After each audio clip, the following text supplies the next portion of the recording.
Hello guys, welcome back to my YouTube channel in another episode. तो चलिए शुरू करते हैं। एपिसोड 2 की स्टार्टिंग होती है, हमें दिखाया जाता है एक चांद और फिर हमें दिखाया जाता है वूजी एक जगह पे होता है जहाँ पर उसको पता चल जाता है कि वो पुरानी कब्र में पहुँच चुका है। वो जैसे वहाँ पहुँचता है और देखता है कि क्या है, क्यों है, कैसे है, तभी उसको उसके अंकल 3 दिखाई दे जाते हैं और वो उनसे पूछता है कि अंकल 3 आप यहाँ कैसे। अंकल 3 उससे बोलते हैं, मैंने तुमसे कितनी बार मना किया है कि तुम मेरे रिकॉर्ड्स नहीं पढ़ सकते, तुम्हारी हिम्मत कैसे हुई। और तभी अंकल 3 एकदम उस पर हाथ उठाते हैं और उसको दूर से पटक देते हैं और एकदम से जैसे उसको पूछते हैं कि अंकल 3 नहीं, ऐसा कुछ नहीं है, आप यहाँ कैसे और आपका जहाज़ कहाँ है। अंकल 3 उस पर गुस्सा हो जाते हैं और उसकी पिटाई करना शुरू करते हैं। जैसे वूजी फाइट कर ही रहा था तो एकदम से उसकी आंख खुल जाती है और पता चलता है कि वो सपना देख रहा था। तभी उसको फैटी वांग उठाने आ जाता है, बोलता है कि फैटी वांग वूजी से पूछता है कि तुम सपने में क्या देख रहे थे। तभी वूजी बताता है कि मैं सपने में कुछ नहीं देख रहा था, मुझे तो बस कुछ सपने दिखाई दे रहे थे, मगर छोड़ो, तुम चलो। फैटी वांग वूजी से बोलता है कि चलो अब हमें बाहर चलना चाहिए क्योंकि अब मुझे अमीर होना है, बहुत अमीर। फैटी वांग बोलता है कि तुम मुझे अपने सपने के बारे में कुछ बताना चाहते हो। वूजी बोलता है कि नहीं, तो चलो बाहर चलते हैं, इसे पियो और चलो बाहर। वो बोलता है कि आज हम देख क्या बात है, अब हमें चलो चल के खाना खाना चाहिए, ऊपर सब इंतज़ार कर रहे होते हैं। जैसे ही वूजी और फैटी वांग ऊपर पहुंचते हैं तो देखते हैं कि वहाँ पर सब खाना खा रहे होते हैं और बोलते हैं दोनों कि क्या तुम दोनों हमारे बिना कैसे खाना खा सकते हो। फैटी वांग और वूजी देखकर एकदम खुश हो जाते हैं। वो बोलते हैं कि समुद्री जो सी फूड होता है एकदम ताज़ा ताज़ा हमें मिला है, हमें उस जहाज़ के ज़रिए इतना कुछ मिला है, इससे अच्छा कुछ हो ही नहीं सकता। तो चलो आज हम चलते हैं समुद्र के अंदर, गोता लगाते हैं। तभी वो बोलती है हमारे पास बहुत सारे इक्विपमेंट्स हैं। तभी फैटी वांग जाता है और वाइन की बोतलें ले आता है। वो बोलता है कि चलो। फैटी वांग वाइन लेकर आता है और पीने को बोलता है कि चलो आज हमारे मिशन का पहला दिन है और आज हमें इससे अच्छी शुरुआत और कहीं से नहीं हो सकती। तभी अंकल झांग उससे एक बोतल ले लेते हैं और पी लेते हैं और सभी वे खाना खा रहे होते हैं। तो वूजी बताता है कि अंकल 3 का जहाज उन्हें मिल चुका है, शायद वे कहीं आसपास ही हैं, तो अब उन्हें उनकी कब्र भी मिल जाएगी। बताता है कि अंकल 3 ने उसे इस बारे में कुछ नहीं बताया क्योंकि वो इस चीज़ में रुचि रखता है और उसके अंकल को पसंद नहीं कि कोई वो एकदम जोखिम उठाए और वो किसी चीज़ में फंस जाए, तो इसलिए उसके अंकल ने उसे सब कुछ बताने से मना कर रखा था। वूजी को देखती है और बोलती है कि अच्छा है, सच में ऐसा ही है क्या। वो चीयर्स करते हैं और वूजी को निंग पर भरोसा नहीं होता और वो उसको शक की निगाहों से देख रहा होता है। और तभी हमें दिखाया जाता है कि सब बाहर बैठे बोट पर अपने डाइव के लिए सूट तैयार कर रहे थे। वांग बाहर से बैठा वो देख रहा होता है। वो बोलता है कि निंग को देखो। निंग तभी अंदर से दिखाया जाता है कि वो अपने एक मास्टर से बात करती है और बोलती है कि अब यहाँ पर ये इम्पोर्टेंट मिशन शुरू होने वाला है। तभी वो बोलती है, निंग के जो मास्टर होते हैं, बॉस होते हैं, वो बोलते हैं कि तुम वूजी पर खास ध्यान रखना। वो बोलती है अंकल झांग क्या हमारे मिशन में पहले भी शामिल थे। वो बोलते हैं कि नहीं, वो नए मेंबर हैं, अगर तुम चाहती हो, अगर तुम्हें कोई भी परेशानी हो तो तुम किसी को भी निकाल सकती हो, सब तुम्हारे हाथ में, क्योंकि तुम्हारी ही सुरक्षा सबसे ज़्यादा ज़रूरी है। और वो खुश हो जाती है अंकल की बात सुनकर। वो बोलती है कि तुम जैसा चाहती हो वैसा कर सकती हो। निंग खुश हो जाती है और बताती है कि यहाँ पर ये सब चल रहा है और तभी अंकल से उसकी बात कट हो जाती है। नेक्स्ट सीन में दिखाया जाता है कि वूजी और सब बोट पर तैयार हो जाते हैं डाइविंग के लिए। तभी निंग उनको समझाती है कि अब हमें नीचे जाना है पानी में, अगर कोई भी दिक्कत हो तुम इशारा कर देना और सभी अपनी चीज़ें देख लो और फिर पानी के अंदर चलते हैं।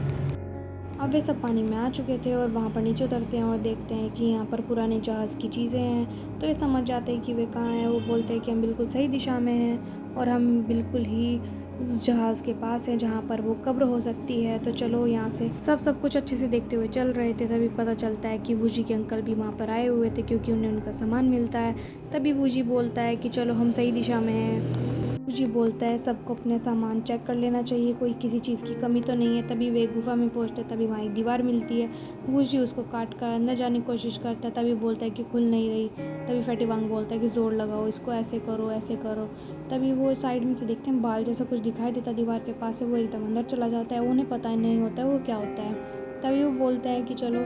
अब वे आसपास जैसे वो गुफा खुलती है देखते हैं, वो डर जाते हैं। उसके अंदर मम्मीज़ होती हैं पुरानी पुरानी, जो पहले आके यहाँ पे कब्र खुदाई की होगी जिन्होंने, मगर वो वहाँ पर पहले मर चुके होंगे। तो वे सब देख के डर जाते हैं। तभी उनके आसपास कुछ चीज़ें होने लगती हैं, कोई उनके आसपास इधर उधर छू के जाने लगता है, कभी कुछ होने लगता है, तो सब डर जाते हैं। तभी वहाँ पर दिखाई देती है एक लंबे बालों वाली भूत दिखाई देती है और वे सब डर जाते हैं और बड़ी हड़बड़ी में वहाँ पर दीवार का बटन प्रेस करने लगते हैं। जैसे ही वो बटन प्रेस होता है और वो एकदम वहाँ पर बवंडर सा आता है और पानी में वे ऊपर चले जाते हैं।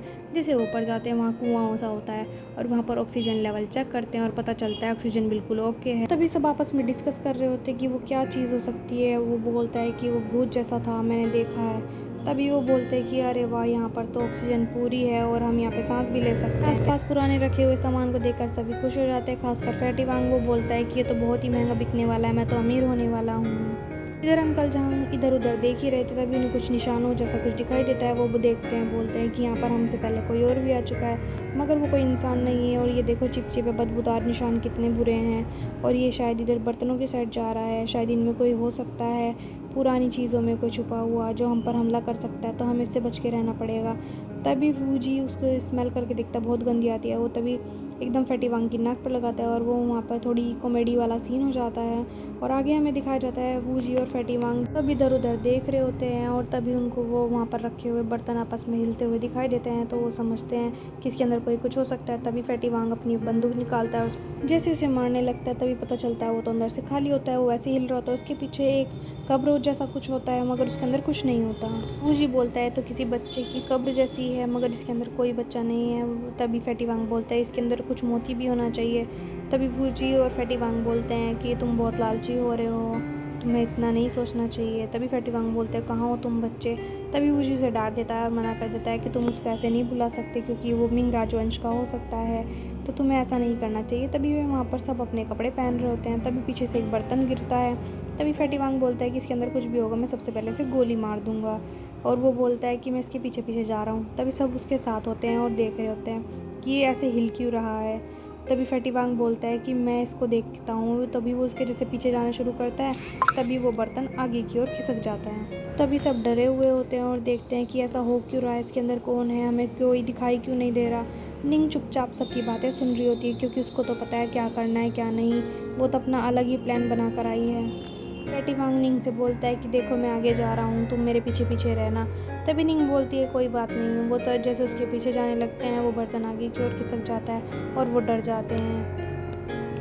वूजी और फैटी वांग जिस रूम में जाते हैं, वहाँ पर अलग अलग जाल बिछे हुए होते हैं। तभी फैटी वांग और वूजी बोलते हैं कि यहाँ पर तो देखो कितनी तरह के जाल बिछे हुए हैं। ये बोलता है अगर यहाँ पर अंकल 3 आए होंगे तो यहाँ पर सारे जाल अपने आप ही नष्ट कर दिए गए होंगे, तो चलो यहाँ पे हमें कोई दिक्कत नहीं हो सकती, और चलो हमारे साथ आगे, मैं आगे आगे चलता हूँ, तुम देखते रहना। तभी जैसे वो आगे जाता है तो निंग को बोलती है कि मन मन में सोचती है कि यार इसको कितना घमंड है। तभी वो जैसे इनके पीछे चल रही हो तो सब इधर उधर देखते हैं, और वूजी और फैटी वांग बात करते हैं और बोलते हैं कि यहाँ पर पहले भी कई लोग मारे जा चुके होंगे। हमें निंग दिखाई जाती है जो इतने शातिर दिमाग की होती है, वो चुपचाप कैसे चल सकती है।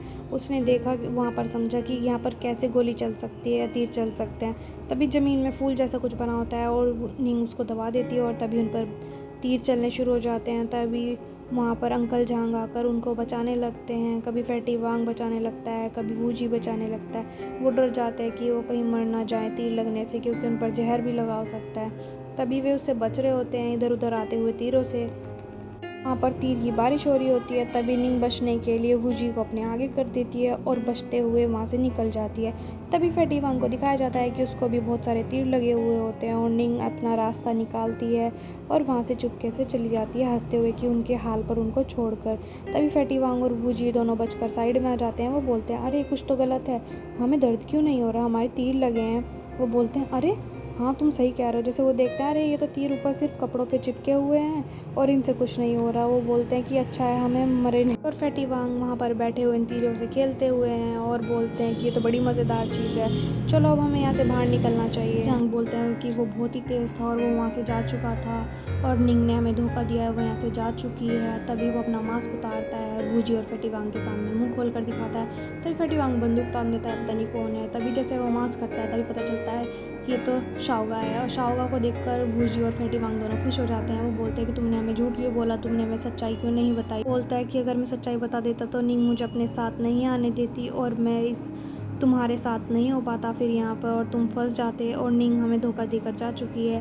तभी फैटी वांग बोलता है कि ये जिसने भी जाल बनाया है वो पागल था बिल्कुल ही, ने हमें मूर्ख बनाने की कोशिश की है, तो उसे इससे अच्छा तो उसे गोली से उड़ा देना चाहिए। तभी फैटी वांग बोलता है कि उसने हमें निंग ने मारने की कोशिश की, तो अब हमें से उसका साथ नहीं देना चाहिए। वूजी बोलता है शायद उसको यहाँ के रास्तों के बारे में पता होगा। वूजी शाओगा से बोलता है कि तुम आगे से हमारे साथ ऐसा मत करना। और तभी फैटी वांग बोलता है मुझे तो अमीर होना है, तुम दोनों यहीं खड़े रहो, मैं चला पुराने अवशेष लेने, मैं तो व्यापारी हूँ, मुझे तो सामान चाहिए, मुझे सामान से मतलब है। वो जैसे जाने लगता है तभी वूजी फैटीवांग से बोलता है कि पहले हमें अपने ऑक्सीजन टैंक देख लेने चाहिए, क्योंकि हमें वापस जाने का कोई और तरीका नहीं है, हमें यहीं से जाना पड़ेगा, तो हमें अपने ऑक्सीजन टैंक भी संभाल कर रखने पड़ेंगे। तो वो जैसे वहाँ पर उस रूम में जाते हैं तभी देखते हैं, अरे ये तो रूम फिर से बदल गया, ये कैसे बदल गया। वो बोलता है हमने सही रास्ता तो चुना था, जहाँ से हम उसके पीछे पीछे गए थे।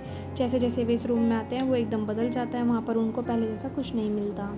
वूजी बोलता है कि यहाँ पर एक बच्चे की कब्र थी और यहाँ पर पैरों के निशान थे और हमारे ऑक्सीजन टैंक भी यहीं थे, तो ये कैसे हो सकता है, हम गलत जगह कैसे पहुँच सकते हैं। तभी वो बोलता है कि शायद शाओगा तुम पहले भी यहाँ पर आ चुके हैं। शाओगा बोलता है मुझे याद नहीं है, मुझे जगह तो जानी पहचानी लग रही है कि यहाँ पर मैं पहले आ चुका हूँ। मुझे ये जाना पहचाना तो लगता है, मगर मुझे ये नहीं पता कि मैं कहाँ से जाऊँ। तभी वूजी बाहर जाता है और देखता है कि इधर उधर की यहाँ पे कोई और भी रास्ता है क्या उस रूम में आने का। तभी वो जाता है और देखता है कि यहाँ पर तो यही रूम है और वो बोलता है कि हम गलत जगह फंस चुके हैं लगता है। तभी फैटीवांग शाओगा को बोलता है क्या तुम्हें अल्जाइमर है जो तुम भूल गए हो, जो तुम यहाँ पर पहले आए थे तुम्हें कैसे नहीं पता। तभी वूजी फैटीवांग से बोलता है कि तुम ऐसे बोलना बंद करो। वांग वूजी से बोलता है क्या तुम्हारे अंकल ने तुम्हें कभी यहाँ के बारे में कुछ नहीं बताया। तभी वूजी बोलता है कि मेरे अंकल ने मुझे कुछ कहानियाँ तो सुनाई हैं, मगर मुझे ये नहीं पता वो कहाँ की और कैसे हैं, मैं तुम्हें बताता। फैटीवांग वूजी की बात सुन के बोलता है कि मुझे पता है कि मैंने निंग से भी यही पहले सवाल किया था, उसने मुझे बताया था कि यहाँ पर जब वो पहले यहाँ पर देखने के लिए आए थे तो उन्होंने बहुत सारी बमबारी शुरू करी थी और उस बमबारी से इस कब्र की कुछ सतह टूट कर ऊपर आ गई थी, जिससे उन्हें पता चला था कि यहाँ पर कोई कब्र भी है। वूजी फैटीवांग से बोलता है पानी के नीचे मकबरा होना भी एक अलग ही बात है। तभी फैटीवांग बोलता है कि मैंने तो यही सुना था। यही सुनकर वहाँ पर एक पुरातत्व टीम आती है जो वहाँ पर खुदाई के लिए तैयार होती है। वो बोट पर आते हैं और वो जैसे ही पानी में जाने की तैयारी करते हैं वो बोलते हैं कि हाँ नीचे सच में एक कब्र है और वहाँ पर उन्हें एक बंद बक्सा मिला जिसके अंदर कुछ हो सकता है। जैसे उन्हें वो ऊपर लेके आए वो देखने लगे इसके अंदर क्या है। उन्होंने उसको खोला और उसके अंदर एक लेटर था, वो उसे पढ़ने वाले थे। तभी वो एकदम राख हो जाता है हवा में। तभी वो टीम बोलती है कि इसको पढ़ो। तभी वो कैसे पढ़ सकते हैं, उसके अंदर कुछ तो उन्हें पेंटिंग जैसा कुछ दिखाई दिया, मगर वे के बाद जब वे नीचे गए तो उन्हें वहाँ पर एक दीवार जैसा कुछ मिला, मगर वे इसे तोड़ नहीं पाए क्योंकि वो पुरातत्व की चीज़ों को संभालने का काम करते हैं, इसीलिए उन्होंने वो काम वहीं पर छोड़ दिया और उसके जितने भी डॉक्यूमेंट्स थे सब गायब हो गए। और फिर आती है आप तुम्हारे अंकल की बारी। फिर उसके बाद उनका ग्रुप आया जो बिना किसी सरकार की इजाज़त के वहाँ पर खुदाई करने के लिए आया था और उन्हें वहाँ पर रास्ता भी मिल गया था। तुम्हारे अंकल की जो टीम थी वो बहुत ही अनुशासनहीन थी, वो किसी की नहीं सुनते थे और वो सरकार से चोरी छुपे काम कर रहे थे और उन्होंने ये शुरू भी कर दिया था। वो जैसे ही बोट पर आए उन्होंने देखा आसपास कि यहाँ पर उस मकबरे के बारे में पढ़ रखा था, तो वहाँ पे पता चलता है जैसे वो पानी के नीचे गए उन्हें वो 40 खंबे भी मिले। उन्होंने सोचा कि हम कब्र के नज़दीक ही हैं। अब वो अपनी टीम को लेकर आगे जा ही रहे होते हैं, तभी वो देखते हैं एक चट्टान पर एक आदमी पड़ा हुआ होता है और वो जैसे उसे बचा कर अपनी बोट पर लेकर आते हैं तो उसकी हालत बहुत ख़राब होती है और उसके हाथ में वो स्नेक आई वाली फ़िश मिलती है। और अंकल बताते हैं कि अगर उसके हाथ में वो स्नेक आई वाली फ़िश मिला है तो इसका मतलब वो उस द्वीप के मतलब कब्र के अंदर भी जा चुका होगा। वो सब बोलते हैं कि कैसे, अगर ये जा सकता है तो हमें भी कोई रास्ता मिल सकता है। फैटीवांग बताता है कि जो हमने नीचे 40 खंबे देखे थे वो तुम्हारे चाचा को मिल गए थे और वो हम उन्हीं रास्ते से आए हैं जहाँ से तुम्हारे चाचा आए थे। बहुत सारी चीज़ों को समझते हैं और एक प्लान बनाते हैं जहाँ पर वो कब्र थी वहाँ पर उस बोट को ले जाते हैं और मैप में बताते हैं कि हमें कहाँ जाना है और कहाँ से हम उस कब्र के पास पहुँच सकते हैं। वहाँ पर सारे टीम मेंबर आ जाते हैं, इकट्ठे हो जाते हैं और वो प्लानिंग करके वहाँ से चल देते हैं। जैसे ही वो बोट पर जा रहे होते हैं अंकल 3 उनको समझाते हैं कि यहाँ पर हमें कैसे जाना है। तभी वो बताते हैं कि पानी के नीचे कब्र कैसे गई। सब सोचते हैं कि पानी के नीचे कब्र कैसे बनाई, पहले के लोग क्या इतने सक्षम थे। वो बोलते हैं कि पहले कब्र जहाज़ के ज़रिए वो अंदर लेकर गए, फिर उन्होंने वो जहाज़ डुबो दिए और फिर नीचे जो सामग्री थी उसको इकट्ठा कर आसपास उसके सुरक्षा घेरा बना दिया।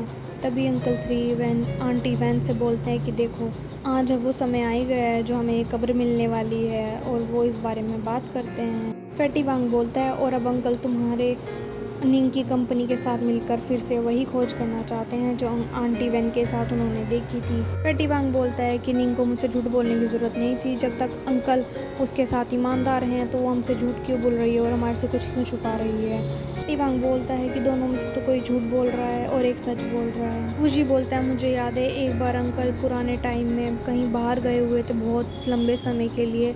उसके बाद दादाजी ने उन्हें बहुत सुनाया भी था उनके कमरे में और उन्हें बहुत डांट भी लगाई थी और मैं चुपचाप खड़ा उन्हें बाहर देख रहा था। और उसके बाद तभी शाओगा बोलता है कि हाँ मैं भी पहले यहाँ आ चुका हूँ उनके साथ। और इसी के साथ ये एपिसोड यहाँ ख़त्म होता है।